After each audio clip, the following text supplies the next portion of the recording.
we will sit down with any Republican who is prepared in good faith to find a bipartisan path forward to reopening the government, to entering into a spending agreement that actually makes life better for the American people, not worse, and that decisively addresses the Republican health care crisis. We will not support a partisan Republican spending bill that continues to gut the health care of the American people. That's been our position week after week after week, and it will continue to be our position. Because the Republican health care crisis is crushing the American people. And now that we're in the midst of open enrollment, tens of millions of Americans all across the country are realizing that their premiums, copays, and deductibles are going to skyrocket. In some cases, $1,000 or $2,000 more per month that working class Americans are being asked to pay. No one can afford it. And people will be unable to go see a doctor when they need one, which is why the Affordable Care Act tax credits need to be extended. It's not that complicated, but Republicans could care less, because all they do is serve the wealthy, the well-off, and the well-connected. At the same period of time, it's extraordinary that Donald Trump, his administration, and corrupt Republicans on Capitol Hill are voluntarily and intentionally withholding SNAP benefits from 42 million Americans who are at risk of going hungry. This includes 16 million children. This is an intentional decision not to pay full benefits, because the money exists in a contingency fund to ensure that not a single American, not a single child, not a single veteran, not a single senior goes hungry. This irresponsible behavior is the reason why the overwhelming majority of the American people are very clear that under Republican control of the House, the Senate, and the presidency, the country is moving in the wrong direction. Donald Trump's disapproval ratings are in the toilet. The American people know that all of the promises that were made to lower the high cost of living have not been kept. Costs aren't going down, they're going up. The situation is an ever-occurring disaster, which is why we're going to see big victories tomorrow by Democrats across the country. Questions? You mentioned SNAP in the funding for contingency plans and things of that nature. That only covers like half of the program. Wouldn't the easiest way to fund SNAP just be for Democrats to vote to fund the government? No, the easiest way to fund SNAP is for the administration to do exactly what it's done in so many other instances, including the administration finding $40 billion in order to bail out their right-wing dictator wannabe friend in Argentina. That's putting Argentina first, not America first. They found $40 billion and now want to claim that they can't find a cent in order to make sure that millions of Americans don't go hungry. This is an intentional, vicious choice that Donald Trump and Republicans are making. And not a single American should go hungry. Not a single American. And it's the fault of Republicans that that is happening in this country right now. So it's your assessment that Democrats Thank you. don't hear any Thank you. Jeffries, what do you say to progressives who are disappointed at your slow embrace of Zohran Mamdani, and yesterday saying you do not believe he's the future of the party? What I indicated is that if we truly believe, as many of us do, that Donald Trump represents an existential threat to everything, that in order for us to get from where we are to where we need to go and end the national nightmare, then House Democrats are going to have to be successful in taking back control of the House of Representatives. What about the slow embrace of Thank you. Mamdani? I issued a statement on the eve of early voting, and the statement speaks for itself. It was reported earlier today that Nancy Pelosi is thinking about stepping down after tomorrow's election. What are your thoughts on the potential future of Well, Nancy Pelosi is an iconic, legendary, transformational figure who has done so many things over so many years to make life better for so many people. Ultimately, we'll wait on her to see what decision that she makes. And there's nothing really more to say beyond that. Thank you. On the other side of the building, we heard last week that the SNAP deadline, today, was one of the drivers of behind-the-scenes bipartisan discussions. Now that we know that half of SNAP benefits are going to go out, a little more than 50%, is there still that urgency from both sides, in your view, to try to work out some kind of off-ramp here? The urgency, as far as I'm concerned, for Democrats, is that we need to reopen the government. We need to find a bipartisan path forward to enacting a spending agreement that actually makes life better for the American people. But we also have to decisively address the Republican health care crisis. In a year where Republicans have enacted the largest cut to Medicaid in American history, almost $1 trillion ripped away from more than 14 million Americans. Hospitals, nursing homes, and community-based health centers are closing all across the country because of Republican policies and what they did in their one big ugly bill.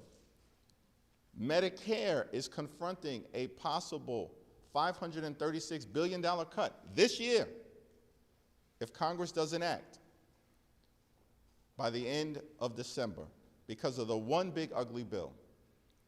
And then on top of all of that, as we find ourselves now in open enrollment, tens of millions of Americans are experiencing dramatically increased premiums, copays, and deductibles because Republicans are unwilling to find a dime to extend the Affordable Care Act tax credits for working class, middle class, and everyday Americans. That's why Democrats have been in this fight, to make sure that we are delivering for the American people, lowering the high cost of living and addressing the Republican health care crisis. And it should be done with urgency now. But Mike Johnson and Republicans on Capitol Hill, who don't work for the American people, they just work for Donald Trump, he's their boss, have canceled votes now for 6 consecutive weeks.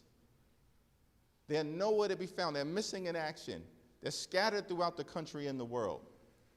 They're on a taxpayer-funded vacation while hardworking federal employees have been furloughed or being forced to work without pay. That's sick. That's a sick thing that Republicans are doing. So as Democrats, we're in this fight. Today, we'll be in this fight tomorrow. We'll continue to be in this fight until we address the issues that need to be addressed for the American people. Mr. Leader. Leader Jeffries, I guess on the Epstein files, which still have not been released, on a personal note, how does it feel to work with so many grown adults who have been obstructing the release of these Epstein files and, in effect, protecting pedophiles? Well, the Trump administration and Mike Johnson are running a pedophile protection program. That's what they've been doing. And that's the reason why they refused to swear in Representative-elect Adelita Grijalva. For weeks now. She was elected in late September decisively. And Representative-elect Adelita Grijalva still hasn't been sworn in because she'll become the 218th vote on an up or down piece of legislation that will require the Department of Justice to release the Epstein files. And yet week after week after week have gone by and Representative-elect Adelita Grijalva is unable to serve 800,000 plus people in the state of Arizona, all because of the pedophile protection program being run by Mike Johnson and House Republicans at the direction of their boss, Donald J. Trump. Thank you, Mr. Leader. You referenced the elections tomorrow, and you expressed for weeks that you expect Democrats to win in Virginia, New Jersey, and California. I'm curious if you believe those victories will be a result of you all presenting yourselves as a check on the Trump administration, or do you feel like Democrats have done an effective job kind of articulating the vision of what America will look like when Democrats are in control, not just resisting what the Trump administration has done, but also putting forward the vision to fix healthcare, as you said, put forward comprehensive immigration, all of the policy kind of planks that Americans are looking for government to fix. Have Democrats this year effectively put forward that vision, or is this just all about a referendum on President Trump and his administration? I spent time yesterday in New Jersey, including with the next governor of the state of New Jersey, Mikey Sherrill, who's running on a clear platform of lowering costs and making life more affordable. And that, of course, is what Democrats have been doing all across the country. And as House Democrats, we've made clear that the American people deserve better than the extremism that has been unleashed on them. From day one of this presidency, you deserve better. That's the point that Democrats have been making all across the country. And that we're going to work hard to lower the high cost of living. We're going to work hard to fix our broken healthcare system. And we're going to work hard to clean up corruption in Congress, in the courts, and in the administration. Because Donald Trump is running the largest pay-to-play scheme in the history of the country in service of his billionaire donors and enriching his family and friends. And because that's the focus of the Trump administration, costs haven't gone down, they've gone up. Electricity bills through the roof. Housing costs, out of control. Child care costs, out of control. Groceries, out of control. And now tens of millions of Americans are about to experience dramatically increased premiums, copays, and deductibles because of the Republican refusal to extend the Affordable Care Act tax credits. Clearly, America's heading in the wrong direction, and there is a better way that Democrats are offering. And that's why I believe we're going to see significant Democratic victories across America, including in New Jersey, in Virginia, and in California. Thank you, thank you. 2 weeks ago, we saw competing bills from Senators Johnson and Van Hollen over how to pay federal workers, essential, non-essential. How do you encourage your Democratic colleagues in the Senate to reconcile those differences between the two bills and move forward, especially if only one of those can move forward and if it's unlikely for the Van Hollen's vote? It's not clear to me what's going to be on the floor of the Senate this week, but what we have said as House Democrats is that we will consider anything bipartisan that emerges from the Senate in good faith, that reopens the government, that is bipartisan in nature, that makes life better for the American people, and of course that decisively addresses the Republican healthcare crisis that's crushing people all throughout this country. In rural America, working class America, urban America, the heartland of America, small town America, and black and brown communities throughout America. The Republican healthcare crisis is crushing people. And that's why Democrats continue to stand up for everyday Americans.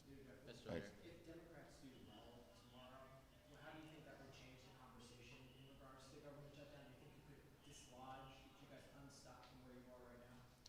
That's a question that needs to be asked of our Republican colleagues. They've been on the wrong side of Republican sentiment for weeks now. And they could care less. You know why? Because all Republicans care about is the opinion of one man, the puppet master of the Republican Party, Donald J. Trump. They don't care about anything else. How else can you explain the fact that they are weaponizing hunger? How else can one explain the fact that they refuse to extend the Affordable Care Act tax credits, and they're hurting their own constituents?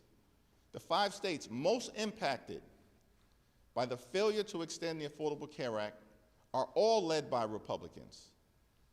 West Virginia, Wyoming, Alaska, Mississippi, and Tennessee. Republicans could care less. How else can you explain the fact that Republicans have canceled votes now for 6 consecutive weeks, missing in action, taxpayer-funded vacation, running the pedophile protection program while doing nothing to make life better for the American people? It's all because Donald Trump hasn't given them the order to sit down and actually reopen the government and negotiate a bipartisan path forward. What's Donald Trump been doing this weekend? He was on the golf course, spitting in the face of the American people with his inaction and his indifference. Mr. Leader. A similar question. Johnson insisted this morning that tomorrow could end up being a sea change in this shutdown. Essentially, Democrats would no longer feel as afraid of their voters and thus might be open to moving and going along to reopen the government. Do you see that dynamic at all? And if not, could it be that Democrats actually hold out longer just to not prove it? Whose characterization is that Democrats are afraid of their vote? That is a ridiculous characterization. When we consistently have been on the right side of the American people on all of the things, on the economy, on health care, on nutritional assistance, on the rule of law, on standing up for law-abiding immigrant communities, on defending our history, on the American way of life, and of course on democracy itself. And we're going to see that tomorrow, that we're on the right side of the American people. That's what this fight has been all about. And Republicans are angry, shaken up, confused, perplexed, and dismayed because they thought that their my way or the highway approach to governing was going to prevail. But Democrats in the House and the Senate, and I'm thankful for the leadership of Chuck Schumer and the courage and strength of Senate Democrats, because we're standing up for the health care of the American people, and that matters. And that's what this fight has been all about. Mr. Leader. Thanks. Thank you, Leader. Mike Johnson today said that he was paying attention to the November 21st date that they have attached to their CR. If Republicans are forced to rewrite or amend their CR, do you see that as an opening to demand negotiations? Yeah, the partisan Republican spending bill is dead on arrival.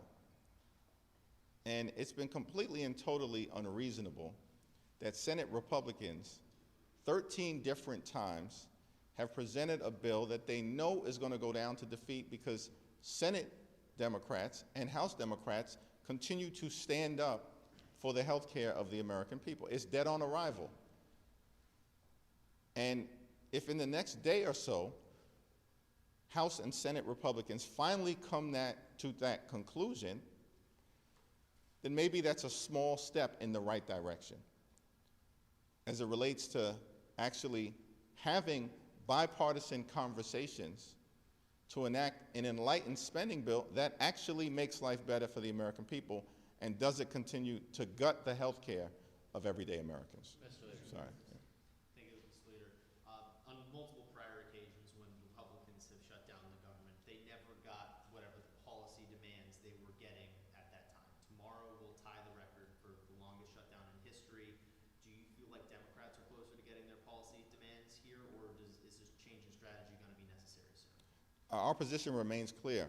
Reopen the government. Let's stand by our hardworking federal civil servants. Let's find a bipartisan path forward to enacting a spending agreement that actually lowers costs, because the cost of living in America is too high. This country is far too expensive. Donald Trump and his tariffs are making things worse, not better. And anything that we do, any path that we find to move forward, has to decisively address the Republican health care crisis. Thank you, everyone.